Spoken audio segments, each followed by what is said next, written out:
Hello friends, welcome to scholar alight. मैं आज आपको इस वीडियो में MCQs of Indian polity part 6 बताने जा रहा हूँ। पार्ट 5 तक मैं ऑलरेडी अपलोड कर चुका हूँ, जो आप देख सकते हैं। और यह जो पार्ट है, मतलब जो एमसीक्यूज़ ऑफ पॉलिटी के जितने भी एमसीक्यूज़ हैं वो आपके बहुत ही इंपॉर्टेंट रहेंगे एसएससी सीएचएसएल के लिए, जिसका एग्ज़ाम जनवरी से फरवरी के बीच में कंडक्ट कराया जाएगा। फॉर्म अभी भरे जा रहे हैं, तो आप लोगों से रिक्वेस्ट है कि पूरे पॉलिटी के पार्ट्स देखें। हिस्ट्री के भी पार्ट्स आप देख सकते हैं मेरे चैनल में। और उसके बाद मैं अभी जल्द ही आपको एसएससी सीएचएसएल या 10+2 के लिए टेस्ट सीरीज़ स्टार्ट करने वाला हूं जीके की, तो आप उसमें भी मिक्स टाइप के क्वेश्चन देख पाएंगे। तो जो पहली बार ये वीडियो देख रहे हैं, जो वीडियो ये पहली बार देख रहे हैं, तो उन लोगों से रिक्वेस्ट है कि आप हमारे चैनल को सब्सक्राइब कर लें सबसे पहले, और वीडियोस को लाइक भी करें, जिससे आपको नोटिफिकेशन मिलती रहे जो भी मैं अपडेट्स आपको दूंगा। चलिए, तो हम स्टार्ट करते हैं हमारा पॉलिटी पार्ट 6। चलिए, तो क्वेश्चन यहाँ पे क्या पूछा जाए। इसमें मैंने जीएसटी बिल से रिलेटेड क्वेश्चन थोड़े से लिए हैं, क्योंकि जीएसटी बिल पास हो चुका है, तो उसके ऊपर अब क्वेश्चंस पूछे जा सकते हैं।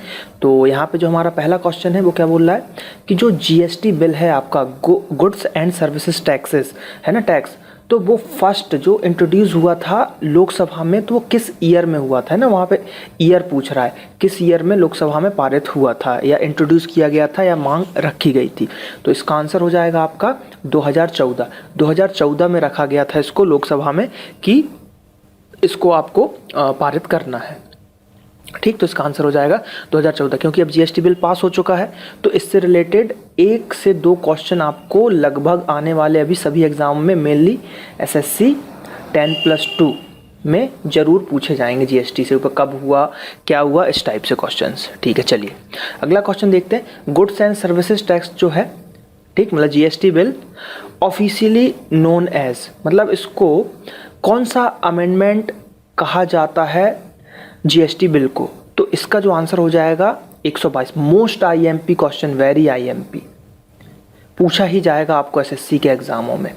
तो इसका क्या हो जाएगा, 122वां अमेंडमेंट जो है वो गुड्स एंड सर्विसेज टैक्सेस के लिए, मतलब टैक्स के लिए रखा गया है। 122वां अमेंडमेंट, 122वां संविधान संशोधन।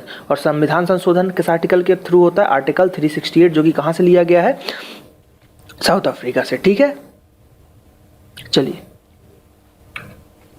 जीएसटी है ना, constitution bill was passed by the parliament on, मतलब पूछ रहा है क्वेश्चन कि जो जीएसटी बिल था आपका, है ना, गुड्स एंड सर्विसेज टैक्सेस, है ना, गुड्स एंड सर्विसेज टैक्स, तो ये कब, किस डेट को पास हुआ। ठीक, 2014 में लोकसभा में आया। ठीक, उसके बाद इसको 2 साल लग गए, तो 2 साल लग गए। ये है 8 तारीख को, 8 अगस्त 2016 को आपको याद रखना है। ये भी आईएमपी क्वेश्चन हो जाएगा करंट के हिसाब से।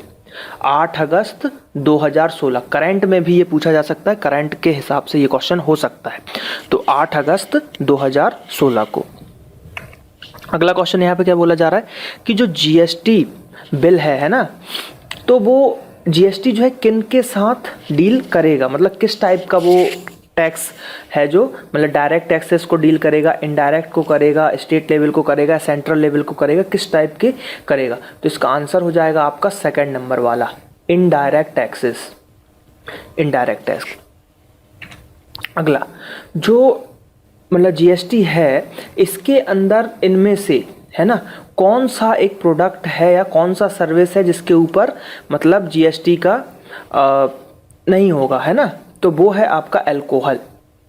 ठीक, अल्कोहल, क्योंकि अल्कोहल को तो बैन करना है। ठीक है,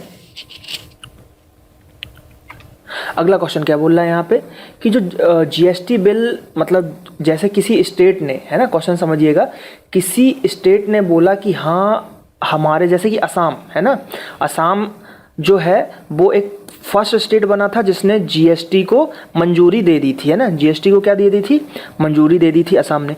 तो अब इसने तो मंजूरी दे दी, अब इसके बाद इसको कौन साइन करेगा तो ये पारित हो जाएगा, है ना। तो इसका आंसर है प्रेसिडेंट। जब भी कोई स्टेट आपका बोल देता है कि हाँ अब जीएसटी बिल हम लगाएंगे, तो उसको जो स्वीकृति देगा उस पर जब तक प्रेसिडेंट अपने सिग्नेचर नहीं करेंगे जब तक वो लागू नहीं होगा। तो यही क्वेश्चन पूछा जा रहा है कि कौन उसको सिग्नेचर करता है या सेंड करता है, तो इसका आंसर हो जाएगा प्रेसिडेंट। बिना प्रेसिडेंट की सहमति के ये आप लागू नहीं कर सकते।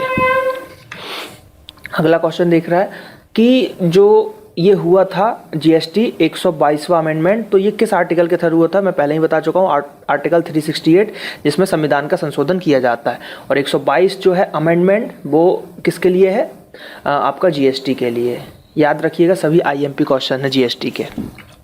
अगला क्वेश्चन क्या बोल रहा है कि फर्स्ट स्टेट कौन सा बना है जिसने जीएसटी को लागू किया था, असम, जैसा कि मैं आपको बता चुका हूँ। ये सब करंट के क्वेश्चन भी पूछे जा सकते हैं, क्योंकि अभी करंट में ही 8 अगस्त को, है ना, 8 अगस्त को लागू हुआ है आपका जीएसटी बिल।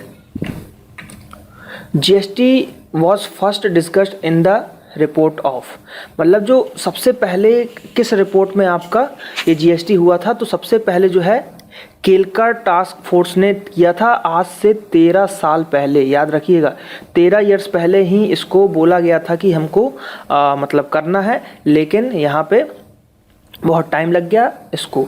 सबसे पहले जो है केलकर कमेटी थी या फोर्स थी, टास्क फोर्स, उसने बोला था कि जीएसटी बिल को आप लेके आए, आज से 13 साल पहले, यानी कि कब, 2003 में, लगभग 2003 या 2004 के आसपास। और फिर उसके बाद अभी फाइनली 2016 में इसको लागू किया गया है। अब जो जीएसटी के लिए कमेटी बनाई गई थी उसके हेड कौन थे, तो उसके हेड थे अरविंद सुब्रमण्यम। उसके हेड कौन थे, अरविंद सुब्रमण्यम। ये आपको याद रखना पड़ेगा, मोस्ट आईएमपी क्वेश्चनों में से एक है अरविंद सुब्रमण्यम। अगला क्वेश्चन देख लेते हैं। यहाँ पे जीएसटी के क्वेश्चन लगभग समाप्त हो गए हैं। अब क्या बोल रहा है कि every member of parliament can introduce a bill only for how many times of year, मतलब पार्लियामेंट का जो भी मेंबर होगा आपका, है ना, पार्लियामेंट का जो भी मेंबर होगा वो जो भी बिल को पास करेगा वो कितने समय के लिए कर सकता है, तो वो है 4 साल के लिए। कितने के लिए, 4 साल के लिए, 4 years. The finance bill is introduce इन लोकसभा, है ना, इन द लोकसभा। तो जो फाइनेंस का जो बिल होता है ना, फाइनेंशियल बिल जो भी पेश किए जाते हैं आपके लोकसभा में, तो वो मतलब कब किए जाते हैं, तो वो हर साल किए जाते हैं ना। हर साल चाहिए भाई फाइनेंशियल बिल, क्योंकि ईयर होता है, फाइनेंशियल ईयर चलता है, तो हर साल आपको ये करना पड़ता है। जैसा कि बजट के बारे में आपको पता होगा कि अब से जो रेल बजट है और जो आम बजट है दोनों एक साथ ही पेश किए जाएंगे, है ना, मर्ज हो गए हैं रेल और आम बजट दोनों, अब से एक साथ ही पेश किए जाएंगे। जो ज्वाइंट सेशन होता है ना, पार्लियामेंट का ज्वाइंट सेशन जो बुलाया जाता है, जिसको कौन बुलाता है, ज्वाइंट सेशन को बुलाता है आपका प्रेसिडेंट, है ना, बुलाते हैं आपके प्रेसिडेंट, लेकिन जो उसकी अध्यक्षता करता है ना, जो उसकी अध्यक्षता करता है वो है आपका स्पीकर ऑफ लोकसभा। याद रखिएगा, राष्ट्रपति बुलाता है कि हाँ भाई आ जाओ, दोनों सेशन हमको लगाना है, लेकिन जो उसका हेड होगा, अध्यक्ष होगा, वो स्पीकर ही होता है लोकसभा का। तो ये बहुत ही आईएमपी क्वेश्चन है, सबसे ज़्यादा गलत होते हैं क्वेश्चन, क्योंकि जिसे हमने देखा ज्वाइंट सेशन हमने राष्ट्रपति लगा दिया। और आर्टिकल की बात करें तो 108 है, ठीक, 108 आर्टिकल के अंतर्गत राष्ट्रपति जो है ज्वाइंट सेशन को बुलाता है। तो ये आपको याद रखना है। लोकसभा का अध्यक्ष होते हैं लोकसभा स्पीकर, कभी भी राष्ट्रपति अध्यक्ष नहीं है, वो बस बैठता है और बुलाता है। चलिए, जो मनी बिल होता है, ठीक है, मनी बिल होता है must be return to the Lok Sabha within, मतलब जो मनी बिल होता है उसको लोकसभा में कितने दिन में वापस करना पड़ता है, तो वो है आपका 14 दिन। यानी कि जैसे लोकसभा से कोई आपका जो है मनी बिल, ठीक, राज्यसभा में गया, ठीक, लोकसभा से मनी बिल राज्यसभा में गया, अब राज्यसभा को अच्छा नहीं लग रहा कि यार मनी बिल पास होना चाहिए या नहीं होना चाहिए, तो ये 14 दिन तक अपने पास रख सकता है, 14 दिन तक वो रख लेगा। अब इस बीच अगर उसने साइन कर दिए तो भी ठीक है, सिग्नेचर कर दिए, नहीं किए तो भी 14 दिन बाद ऑटोमेटिक ये वापस आएगा लोकसभा के पास और यहाँ पे आपका पारित हो जाएगा वो, या लागू हो जाएगा। ठीक। तो मनी बिल में राज्यसभा का कोई रोल नहीं रहता, उसके पास जाता है, वो विदिन 1 से 2 दिन के अंदर वो साइन करके दे देता है। अगर नहीं भी देगा तो 14 दिन बाद ऑटोमेटिक उसको पास होना है। तो यही क्वेश्चन है, कितने दिन तक वो अपने पास रख सकता है, तो वो रख सकता है आपका सिर्फ 14 दिन तक। ओके, अगला question, dash dash dash is also known as house of people, है ना। हाउस ऑफ पीपल किसको कहा जाता है इनमें से, तो वो लोकसभा को कहा जाता है। लोकसभा को हाउस ऑफ पीपल कहा जाता है। किसको कहा जाता है, लोकसभा को हाउस ऑफ पीपल कहा जाता है। फर्स्ट लैंग्विस्टिक स्टेट कौन सा है या था, जो भी आप इसको बोलना चाहें, तो आंध्र प्रदेश है। जैसा कि आप सभी को पता है आंध्र प्रदेश है पहला आपका लैंग्विस्टिक स्टेट। 1953 आई थिंक इसी समय ये बना था। नागालैंड, जो नागालैंड है हमारा, जिसकी राजधानी क्या है, कोहिमा, कोहिमा, है ना। तो ये separated from which state of India, मतलब किस स्टेट से अलग होकर नागालैंड बना था, तो ये बना था आपका असम, असम से अलग होकर। और असम के भी करंट की बात करें तो असम ने क्या किया है, जीएसटी बिल को सबसे पहले लागू किया है। ये करंट का क्वेश्चन होगा, सबसे पहले लागू किया गया है असम, ठीक। तो यहाँ पे लेकिन आंसर है हमारा असम, असम से नागालैंड आपका अलग हुआ है। तो ये कुछ क्वेश्चन थे इंडियन पॉलिटी पार्ट 6 के। यहाँ पे आप इस लिंक पे क्लिक के MCQs of Indian polity part 5 को भी देख पाएंगे और MCQs of Indian polity part 7 को देख पाएंगे। कहीं भी आप इन दोनों, जैसे ही 7 अपडेट होगा तो ये लिंक एक्टिवेट हो जाएगी। अभी आप 5 देख सकते हैं अगर आपने नहीं देखा है, और 6 तो आपको देखना ही है। तो अगर आपको वीडियो अच्छा लगा हो तो हमारे चैनल को सबसे पहले सब्सक्राइब करें, दोस्त लाइक करें। और ये हमारा फेसबुक पेज है www.facebook.com/scholaralite। फेसबुक पेज को आपको लाइक करना है। और हमारा फेसबुक ग्रुप भी है, फेसबुक ग्रुप भी है, एफबी ग्रुप, वो भी स्कॉलर एलाइट के नाम से ही है। तो आप उसको भी ज्वाइन करें, ज़रूर ज्वाइन करें, ठीक है, जिससे कि आपको अपडेट्स मिलती रहे, ताकि ज़्यादा से ज़्यादा आप लोगों तक मैं फ्री एजुकेशन जो प्रोवाइड करा रहा हूँ, वो ज़्यादा से ज़्यादा लोगों तक पहुँचे।